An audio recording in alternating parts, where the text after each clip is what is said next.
Ever wondered how a single word can have multiple meanings based on the context it is used in? Welcome to the fascinating world of phrasal verbs, a unique aspect of the English language. Today, we are diving into the multifaceted uses of the word come. Let's start with an interesting one, come off. This phrase can be used to express the idea of something happening as planned or succeeding. For example, we might say, despite some small problems, the acquisition came off pretty smoothly. This means the acquisition was successful, even though there were some minor issues.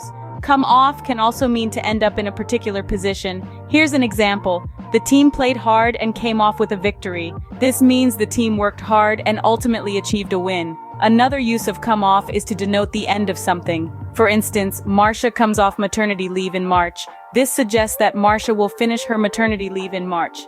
In finance, come off can refer to something that begins to decrease in value after an increase.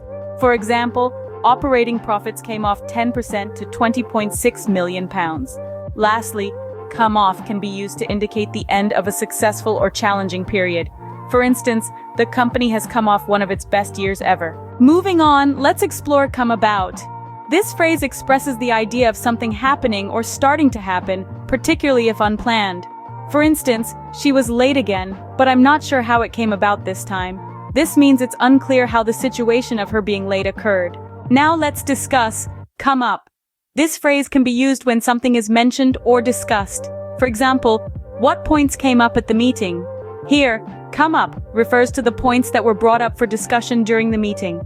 Come up can also mean to arise or become available. An example would be, a position has come up in the accounts department. This suggests a job opening has arisen in the accounts department. Lastly, come up can be used to denote something happening unexpectedly. For instance, I've got to go. Something has just come up at home and I'm needed there. This means an unexpected situation has occurred at home, requiring the speaker's presence. So there you have it, the phrasal verb come in all its glory.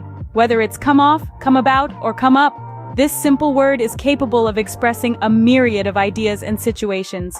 It's these nuances that make English a rich and vibrant language. So the next time you come across the word come, remember, it's more than just a word, it's a linguistic chameleon.